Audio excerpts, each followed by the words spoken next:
Good afternoon, and welcome to today's event entitled Harnessing Canada's Green Resource Potential. My name is Awais Osman, and I'm the president of the Canadian Club of Ottawa. While we are meeting on a virtual platform, I'd like to acknowledge the rights of the Indigenous peoples to the land each of us is on. For the Canadian Club of Ottawa, it is the unceded and unsurrendered territory of the Algonquin. Anishinaabe are the original inhabitants of the territory where the Parliament buildings overlook the Ottawa River. A few housekeeping notes for today's program. If your internet quality is not ideal, click here to switch stream button to watch at a lower bandwidth. The video quality will diminish, but the audio will remain the same. If you're having any other technical issues, click on the quote, request help bubble at the bottom right corner of the webcast page. A response will be emailed to the address you used to register. To ask a question, simply click the questions tab, type in your question, and click submit. You may ask a question at any time during this webcast.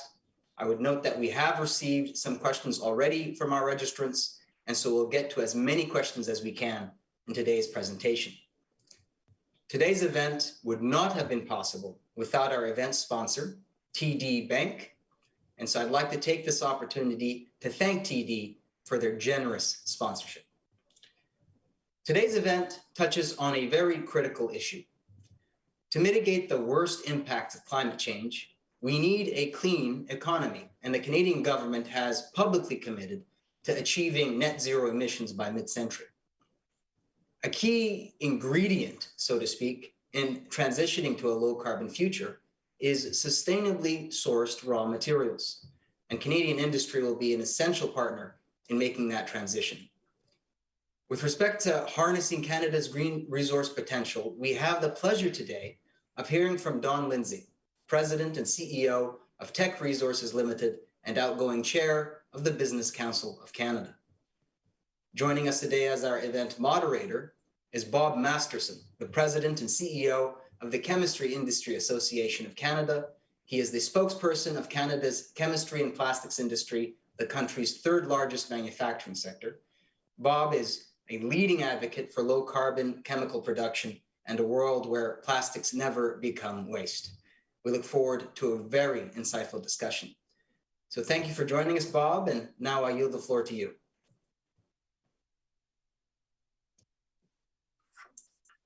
Thank you, Awais, for that introduction.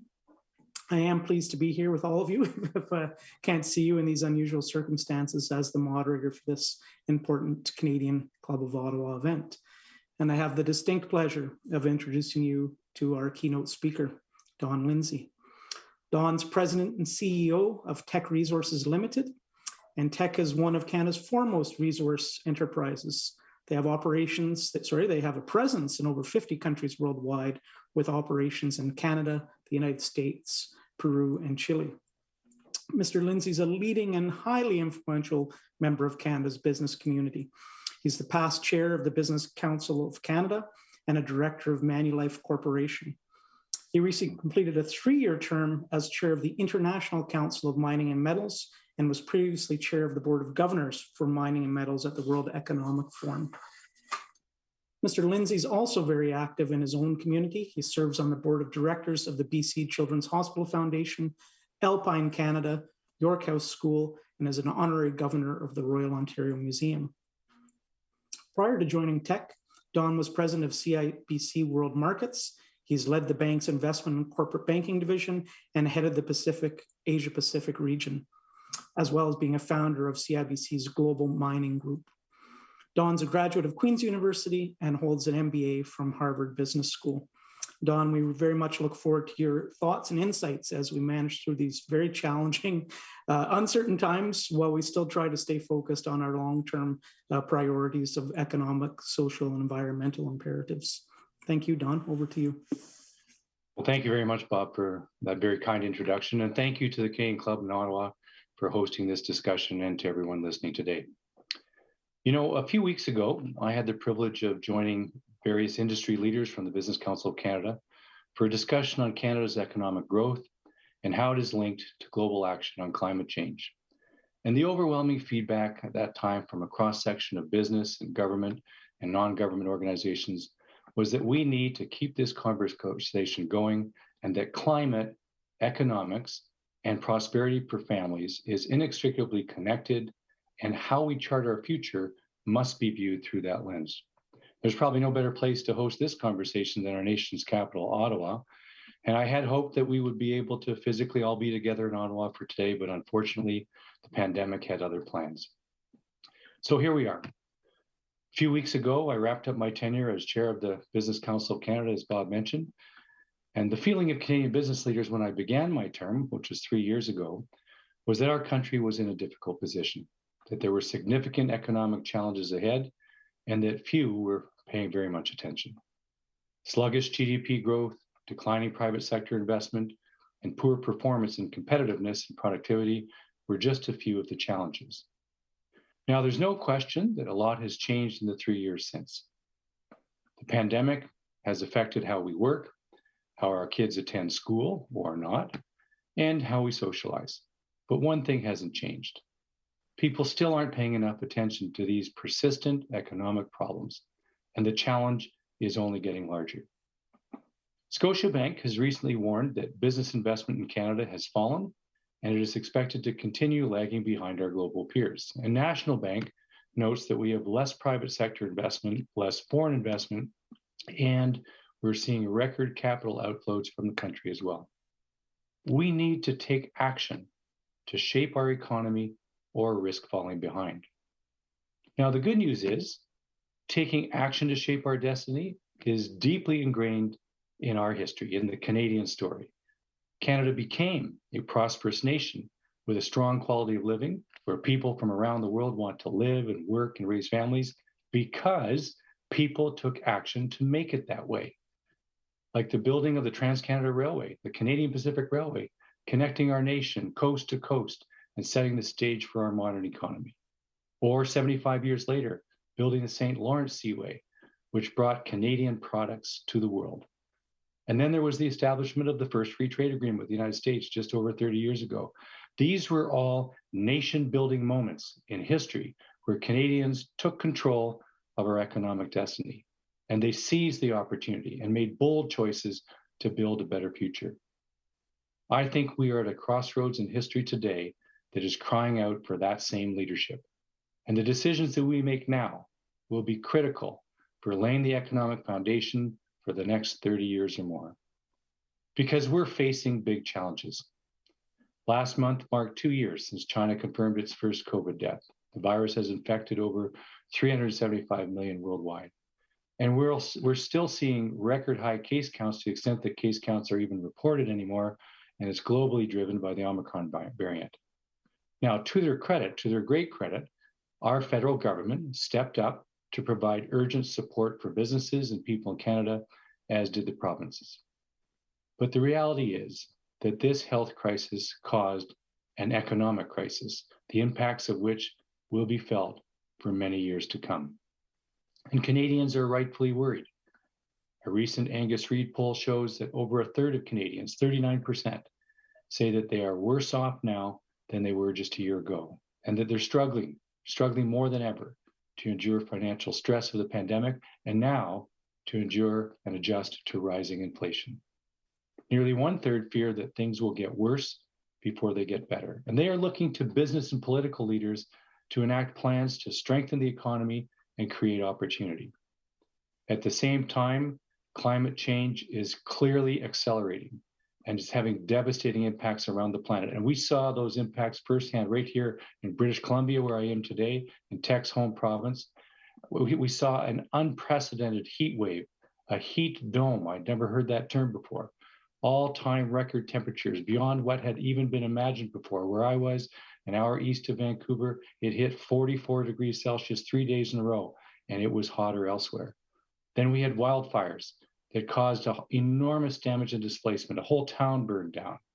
That was followed not long after by the atmospheric rivers, 3 of them in 4 days, rains and flooding that shut down highways, rail lines, and public infrastructure. Rail lines were hanging in midair. The Trans-Canada Highway that I drive down to our summer place, There were power boats going up and down the highway. All told, it cost governments billions, causing damage that will take years to fully repair. Then we had record cold temperatures, the deep freeze that yet again caused enormous disruption and damage. So these impacts underscore how critical it is for all of us to stay focused on taking action on climate change. And you know, Canada has a lot to offer the world in this fight, but only if we can collectively recognize one critical truth.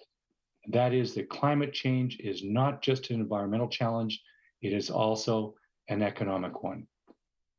Too often, people view the economy and climate as separate, competing priorities, weighing one versus the other. And this is a false and frankly counterproductive dichotomy.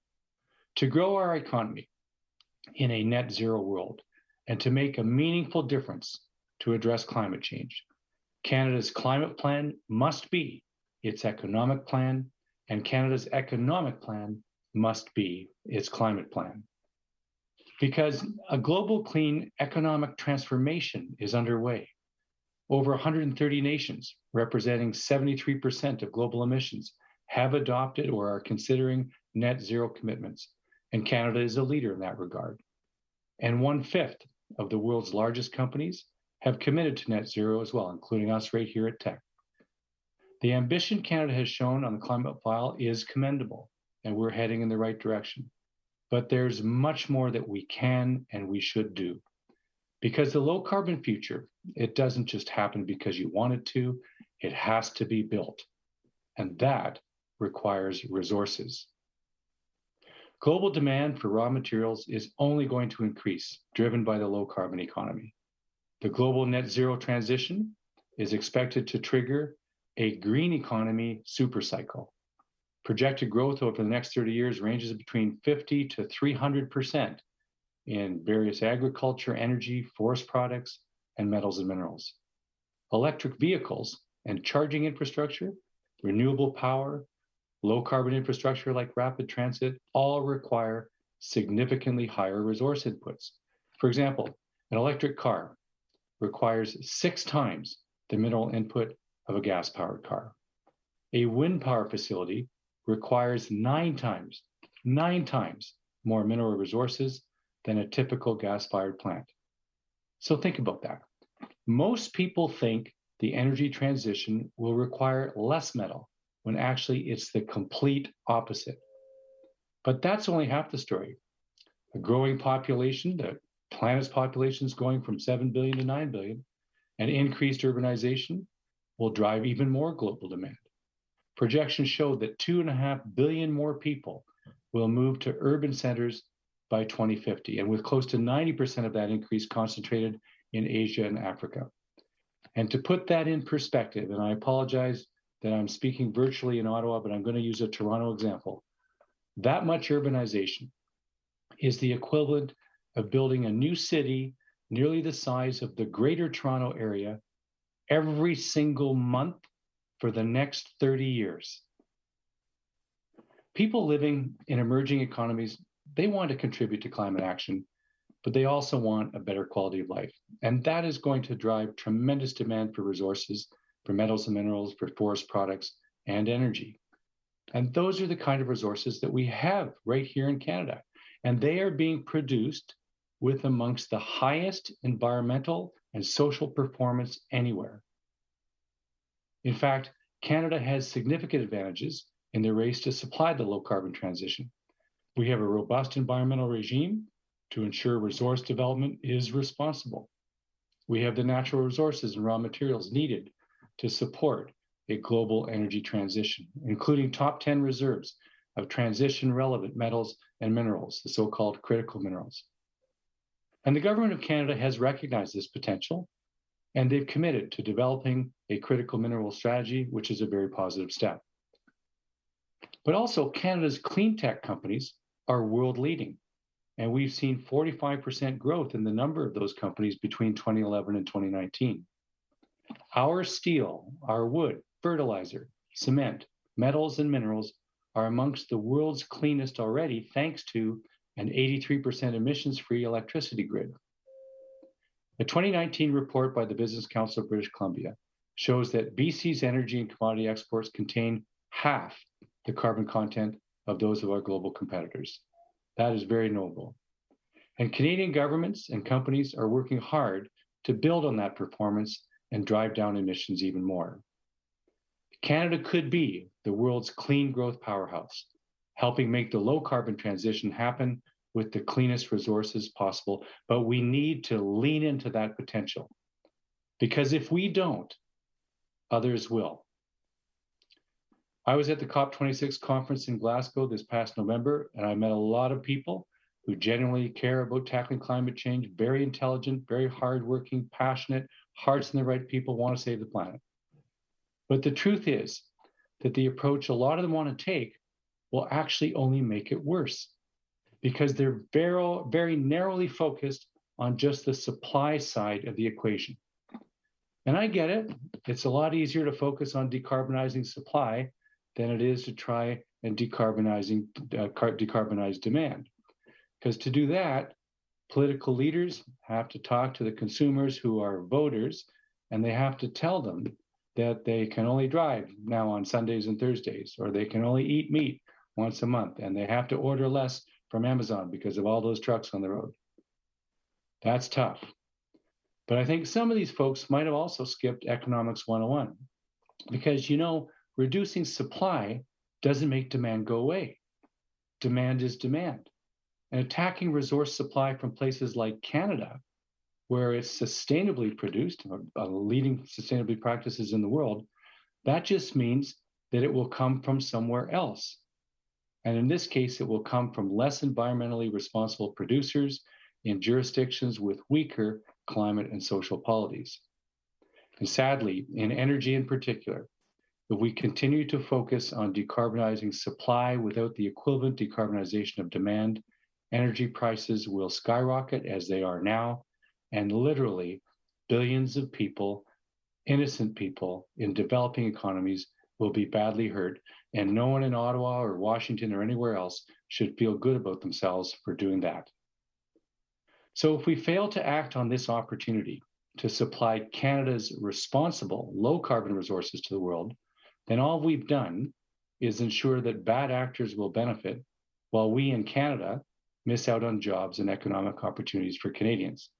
If Canada is not participating on the supply side, the world and the climate will be worse off, and our nation will be worse off economically, which benefits nobody.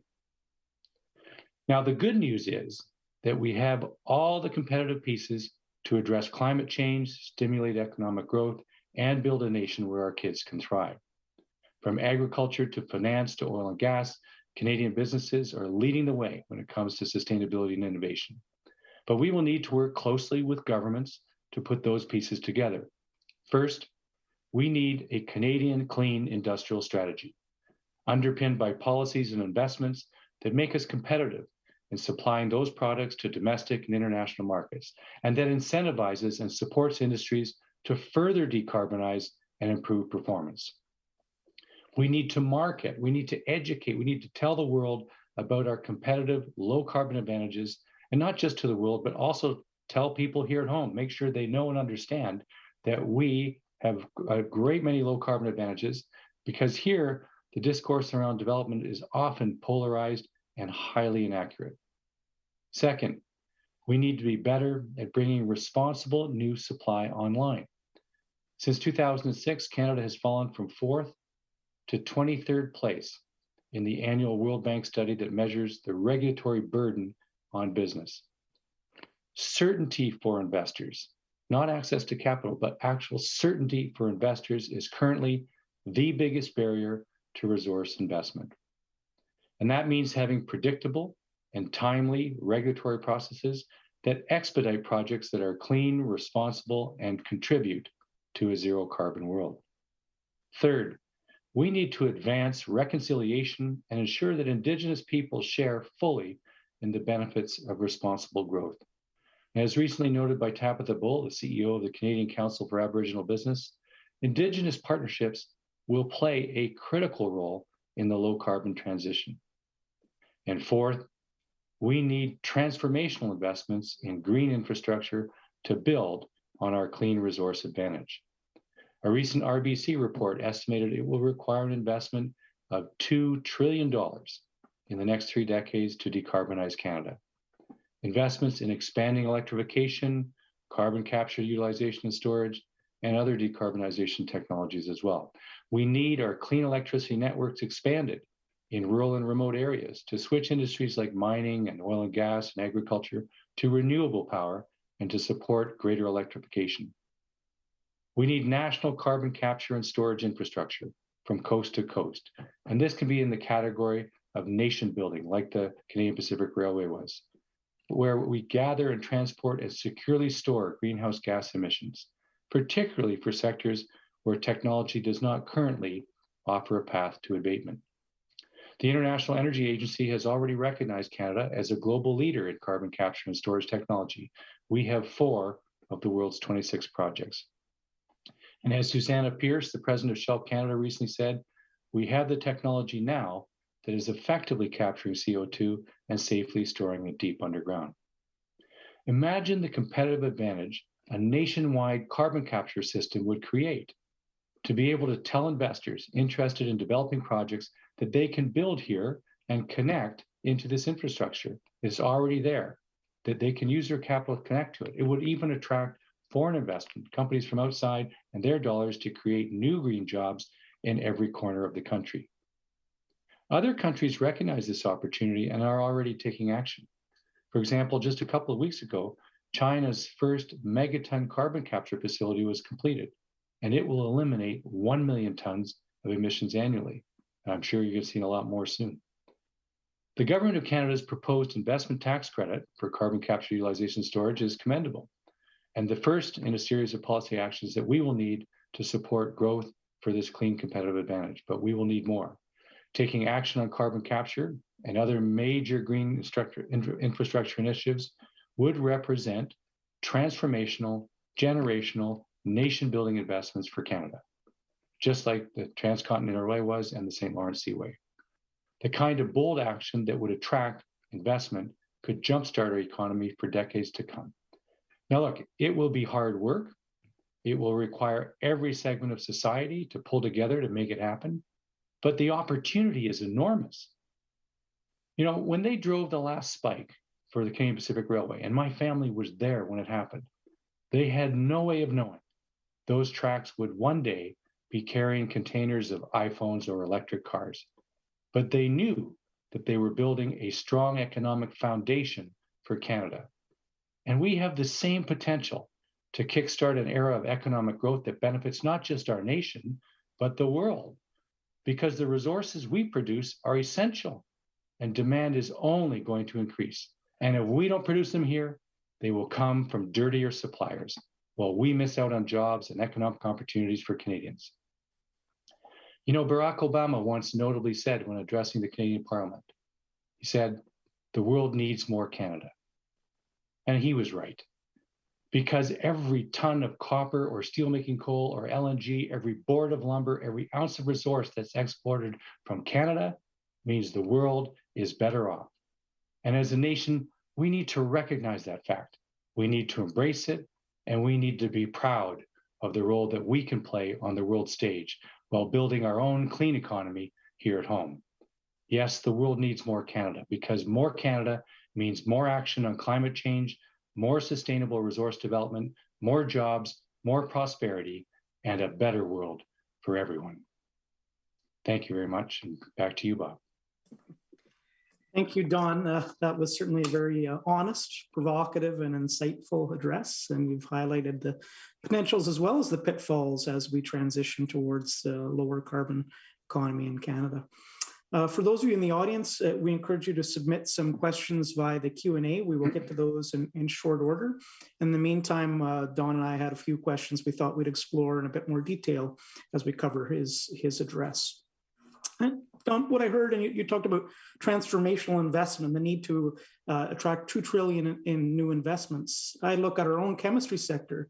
We have about $300 billion of infrastructure in the ground today in Canada. Our track record the last 2 decades is we've attracted $10 billion of new investment. we got a huge challenge ahead of us to, recapitalize that industry of $300 billion, given our current track record. All of our industries, including tech, have that challenge ahead as we transition to the circular economy. We know the technologies are being developed. We know they will be deployed globally. When you think of specific levers the government can pull with respect to the investment policy conditions, what advice do you have so that we can seize this opportunity of a low carbon economy and create the jobs and long-term prosperity for Canada? I think I go back to the point I made in my opening remarks, that it's about certainty of the regulations, certainty that they will actually be applied and respected, and give those who are potentially committing hundreds of millions, or in some cases billions of dollars, the confidence that they'll be able to do it in the time frame that they forecast, and that they'll be able to get it done. And one of the problems that we've seen over the last number of years is that just hasn't been there. We had a major project in Alberta, you may have heard about a couple of years ago, was making a lot of news. We spent 11 years and $1 billion going through the whole process. There was a joint review panel that unanimously recommended it after months and months of hearings. Everybody had a chance to testify. They said it was an application that was the very highest standard that had ever been seen. We had all 14 out of 14 Indigenous groups sign support letters for us. And all that had to happen was the minister just approve it, with having so much review, tens of thousands of pages of documents submitted and so on, and we couldn't get a decision.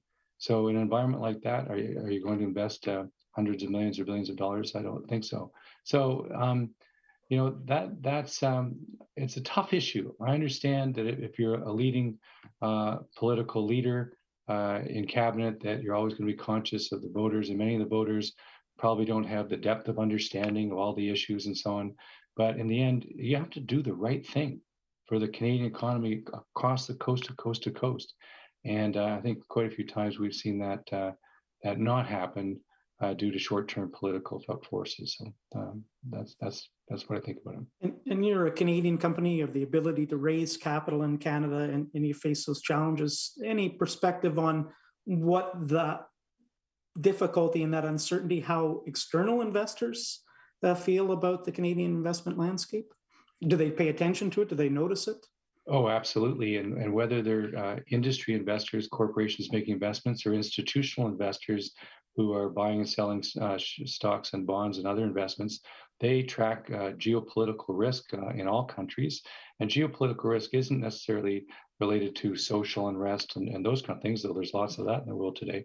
But it's about tax policy, permitting policies, or different the regulatory burden. Canada dropped from 4th to 23rd. That they're going to look at that and say, if there's that kind of regulatory burden, that means it's going to take a lot longer. And if you look what happened in LNG in British Columbia, there was a long list of projects that companies from around the world were working on, and one by one they dropped off because they just couldn't see their way through the regulatory burden. We'd drill down a little bit more on the climate change issue. You talked about the emissions, the supply side, demand side. Increasingly, we see stakeholders also asking questions about a company's so-called Scope 3 emissions, those of your own suppliers. So how material are Scope 3 emissions, greenhouse gas emissions, to tech, and to what degree is the company working with its suppliers to try to improve those? Well, if you look at our total emissions, Scope 3 would represent over 90%. And we have to make sure everybody understands what Scope 3 means. Scope 3 are the emissions that occur elsewhere when our customers are using the product. And so we have no control over them. We cannot tell a steel company in China what to do. Like, just imagine trying to do that. Having said that, I have made a speech to the Central Party School of the Communist Party of China, urging them to develop carbon capture. And it looks like they're making good progress on that, not necessarily related to anything I said, but they see that can provide a solution quickly. However, when it comes to emissions that are within our direct control, those are Scope 1 and Scope 2. We've set some pretty ambitious targets. We think we can become carbon neutral by 2050 and reduce our emissions by over 33% by 2030. And we will be announcing a new goal very shortly, in fact, where we think we can get to zero emissions Scope 2 by middle of this decade. And we're taking steps to do that. So those are the things within our control. Last month, we announced an agreement with Caterpillar to deploy zero emissions haul trucks, the big, huge trucks that we have in our mines, which will eliminate our largest single source of emissions. In Chile, we now procure 100% renewable energy from our Carmen de Coyo operations. And so far, we've got 50% renewable energy from our giant QB2 project for when it starts up later this year. And I predict we'll have the other 50% renewable energy for QB2 in less than 2 years. So, and what that means, take that together, that's eliminating 1 million tons of greenhouse gas emissions. That's the equivalent of taking more than 200,000 passenger vehicles off the road. So we're definitely making some progress in that. Excellent. That's terrific leadership by you and Teck. Let's take a bigger picture question for a second. You talk about the importance of the demand side, but at the same time, while the supply side's really been challenged by the pandemic, by insatiable demand growth. And the pandemic has certainly exposed some vulnerabilities to what have been complex but well-functioning systems. And I think even yesterday we heard a prominent Goldman Sachs analyst proclaim that we're short of everything, that we have a molecule crisis. So as you look towards, hopefully, the end of this pandemic, to what degree are we going to see a return to business as usual, or to what degree do you think systems and approaches need to change to address some of these vulnerabilities? Okay, well, I'll have to constrain myself because I could talk about this for hours, but I want to say first that, I think it's striking how within Canadian business, all sectors, whether technology, transportation, retail, banking, natural resources, everybody came together in the pandemic and addressed the issues. Stores stocking essential goods, banks deferring mortgages, pivoting to remote work everywhere, putting in place vaccination clinics and screening programs. Everyone focused on tackling the challenge, keeping each other safe, and it was a true Team Canada approach. I'm so proud of that and so proud of my colleagues in the business community. But what you're referring to and what's happening, there's shortage everywhere. That goes right back to my theme earlier, that we've been focused on decarbonizing supply without decarbonizing demand. And not only that, we're focused on decarbonizing supply where it's easy. Mostly we're focused on Western public companies where there's full transparency, where you get the information, and who are run by business leaders that are trying desperately to do the right thing and reduce their carbon footprint every day. And the workforce is right there behind them. We don't focus on decarbonizing supply in Russia or China or Mongolia and so on, where it's tough and you can't get the information and you can't get access. And the problem is, take my business, my steelmaking coal business, where it's the highest quality steelmaking coal in the world, and it produces between 5 and 30% less carbon per ton of steel produced than the American coal or the Australian coal and so on. But what if those who are focused on decarbonization succeed in shutting us down? Do you know what will happen? The exact same volume of coal will now be produced in Russia and China and Mozambique and Mongolia, and we can tell, we point to the exact mines where they come from. And they will be way worse in terms of sustainable production. They'll be way worse. We're ranked #1 in the world in ESG by Sustainalytics, the Dow Jones Sustainability Index. We're the only Canadian mining company on the global 100 most sustainable companies list. We produce things as sustainably as they can, and we raise the bar every day, every year, right? That would be far worse for the planet, right? So the planet will be worse off, and Canadians will be worse off. Why does that make sense? It doesn't. But what I'm saying is, and I understand, as I said, I get it. It's hard to decarbonize demand. It's hard to tell people you got to change your behavior. You can't consume anymore. If you're a political leader, I get that that's very difficult to do. But I'm not saying stop trying to decarbonize supply in Canada. What I'm saying is let's make the investment. Let's go forward. Let's do it together, and let's do it faster. The Canadian people want to see it done. They want to see it done faster. Not 2030 or 2050. Let's go for 2025. Let's do it in 5 years. And to do that, I'm saying, Canada, you take the lead, the federal government, and make the investment coast to coast to coast. Choose 10 places that are geologically suitable and build the receiving infrastructure for carbon capture and storage. And then private companies can use their capital to hook up to it. And foreign investors can look and say, aha, I can open up a business in Canada. I can just hook up there and I'm ready to go. and do it as a public-private partnership. Get key business leaders and key political leaders together, give them 5 years, and we've shown that we can spend 100 billion here and 100 billion there. We have the capacity. I'm not pushing it or recommending it. We need to be conservative and cautious, but we have the financial capacity to do that and to get it done. And I think that's what the Canadian people want. Like you say, I think you could talk about that question for a long time. Certainly, the context for our chemistry sector is very similar. I mean, there are many different pathways to make the key commodity chemicals we make in Canada, but we make them with natural gas liquids, the lowest carbon footprint on the planet, and the marginal ton of demand is coal-based chemicals. So disadvantaging made in Canada chemicals only increases greenhouse gases. You didn't use the word, but I think if I heard what you're saying, you're talking a bit about a level playing field for Canadian producers compared to others. And certainly one of the emerging issues under consideration in Europe and also by the government of Canada is the idea of a carbon border adjustment mechanism that would level the playing field between those that are taking climate action and specifically have a price on climate, carbon emissions, and those that don't. And where's tech fit with that idea? And would such a mechanism be of interest to the Canadian and global extractive industries? And if it is of interest, what are the precursors to make sure it's going to succeed? Well, let me say up front that I am strongly in favor of carbon tax. I've made speeches supporting the government's position because I know that it works. At Tech, we've been paying carbon tax since 2008. At one point, I think we were amongst the top 3 payers of carbon tax in the world because everybody else was talking about it. They weren't actually doing it.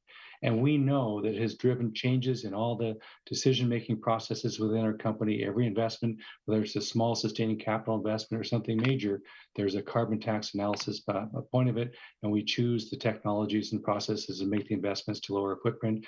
And it's iterative. Year after year, we get better. So I know that it works. But we produce a commodity, and we sell it at the global commodity price. So we've built in this cost, and all the other competitors who are not paying carbon tax don't have that cost. So they have a higher margin than we do, no matter how good we are. And they don't help the planet, we do. And so we're being penalized for doing the right thing. We're being penalized for doing it. So a carbon adjustment at the border, that type of mechanism, which many countries in Europe and elsewhere around the world are looking at, only makes sense to level the playing field. And if it was done right, it would help reduce emissions overall and be good for the planet as well. Think about this, for example. Few countries have as much at stake on this than Canada because we export about 1/3 of our GDP versus just 12% for the United States and 20% for China. About 45% of Canada's carbon footprint comes from production that leaves the country. So Canada is essentially subsidizing the performance of other countries. Like British Columbia energy and commodity exports contain half the carbon of global competitors. So when we export our low carbon products around the world, we are actually helping to reduce overall global emissions. But as a nation, we are being punished for that because those emissions count against us while the other countries take the credit. We need to change that. Thanks, Don. I think we're on time to move over to some of the audience questions, and maybe I'll start with one that is very timely, and you mentioned it briefly, but didn't go into a lot of details. And the question is regarding the certainty that, and I'm reading this from my screen here, but regarding the certainty that business needs to invest, can you speak to the role of Indigenous communities and the benefits that are going to come from partnering better with First Nations in Canada?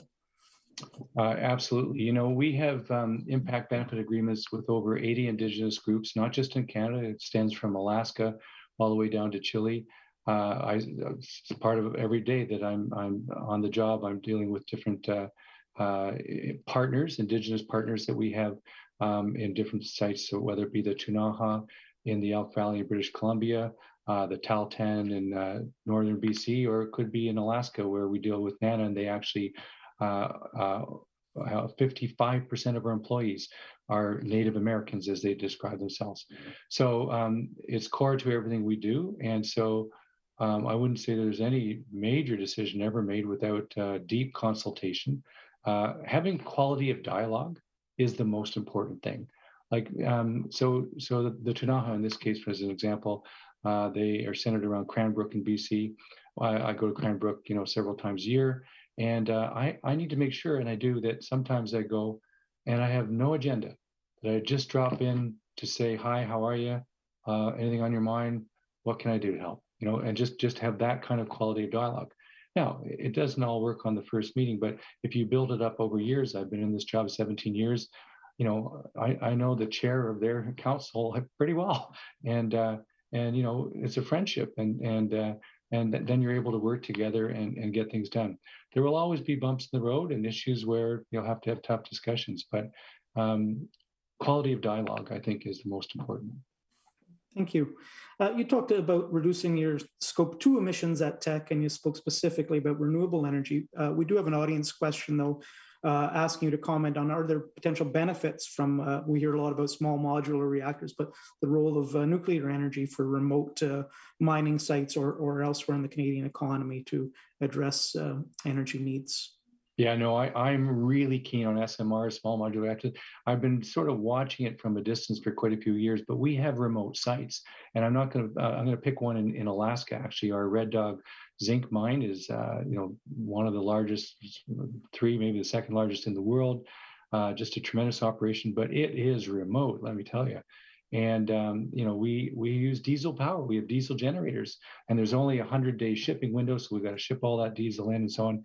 And we've experimented with other things, geothermal and wind, but it is an ideal location for an SMR. And so I think you would find all sorts of locations around the world. Actually, I was listening to a podcast about SMRs last night, just while I was walking the dog. So, and you're seeing nuclear in general.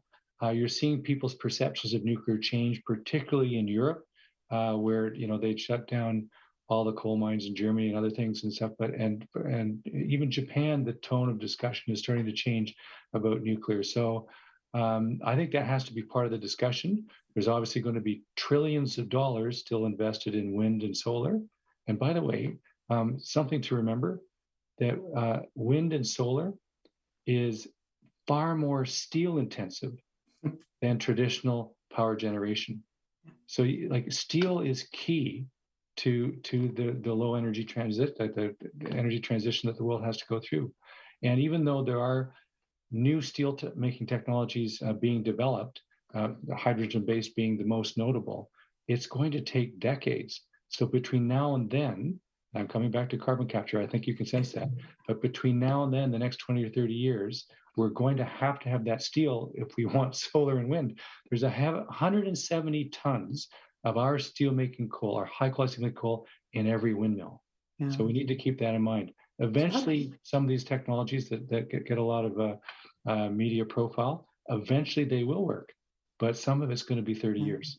So how do you get the public and stakeholders, including the government, to distinguish between metallurgical coal and thermal coal? And, we hear proposals to stop the export of coal out of Canada, and that, presumably includes metallurgical coal. How do we get a better understanding of this? Like, yes, we want steel. Yes, steel is essential, but hey, we don't want metallurgical coal. What's Tech's silver bullet to answer that question? Yeah, I wish there was a silver bullet, but it's a problem I've been struggling with for years. So it comes down to the word coal, and we've often thought of that. We need to rename the product that we produce because it's entirely different, right? I mean, steelmaking coal is absolutely crucial for the world's transition to a low carbon environment, whereas thermal coal clearly is not. There's alternatives. So now, how do you get the Canadian people to understand that? Well, it's one big picture, massive educational challenge.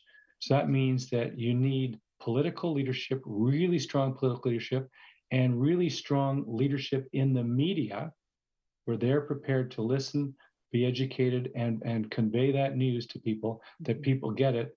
I did a tour of our investor community. I did San Diego, Los Angeles, San Francisco, Boston, New York, Toronto, Montreal, London, Paris, Geneva, talking to investors. This was in the fall of 2019.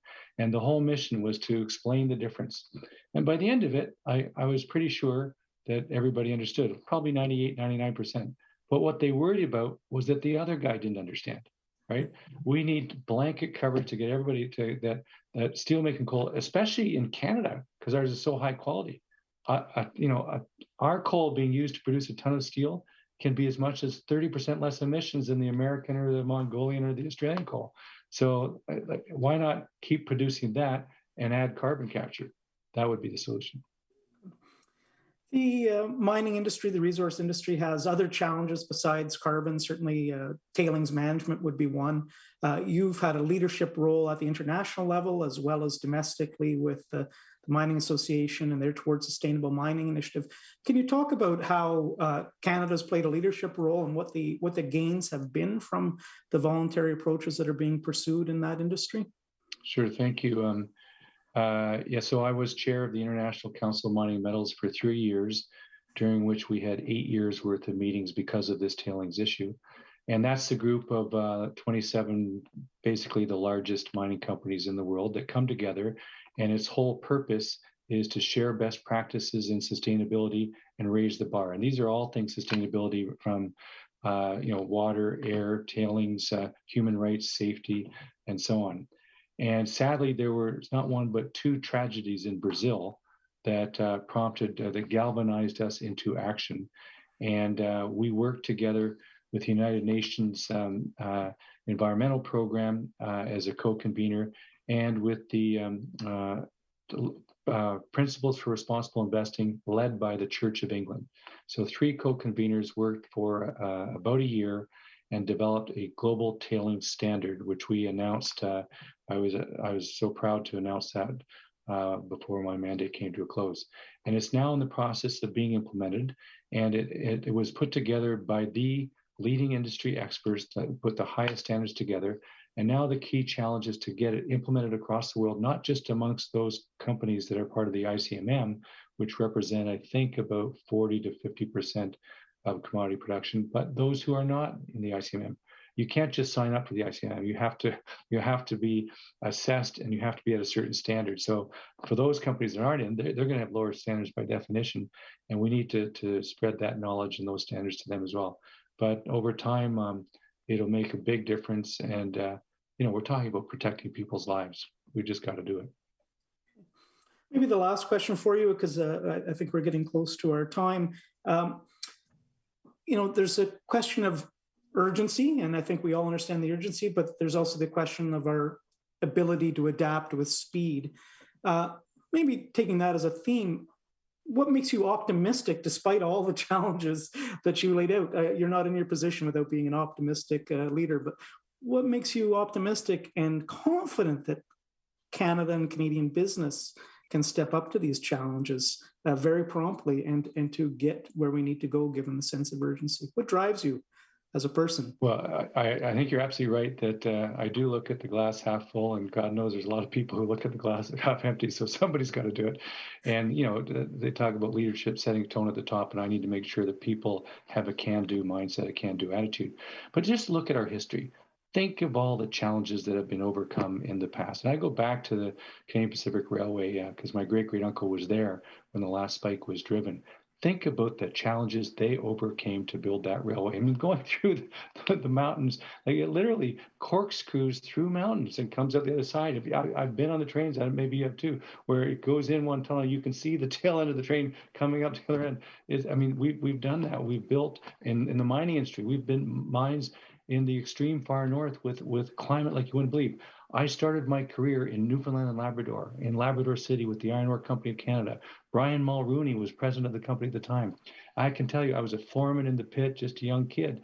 And on January 19th, 1982, I'll never forget it. It's just 40 years ago now, that we were hit by a devastating storm where temperatures with the wind chill literally went down to 100 degrees below zero. The true temperature was only minus 58. Did you hear that? Minus 58. And we lost all power. Our power came from Churchill Falls. We lost all power. It was a disaster. We were declared a disaster area. We heard on the radio, CBC radio, you couldn't drive to the community. You had to fly in, but that the Army and the Navy were standing by to help, but they couldn't get to us. There was nothing you could do. So we started a mass evacuation. We had a trailer court, mobile homes, about 3,000 people lived there, young families. All they had was electric heat. Now they had no heat. They didn't have wood stoves or anything. And so we would put a school bus with a bulldozer in front, front and behind, caravan moving through the trailer court, gathering up all the people. And, not a single person died in that disaster. But what I'm talking about is the resilience of Canadian people, the entrepreneurial energies of Canadians. And think about our culture today, the diversity that we have, the immigration that has made us stronger. I mean, we have it, we've got it, we can do it. And so having a positive mindset, that kind of positive leadership, I think is so important in getting it done. Wonderful. That's inspiring for all of us.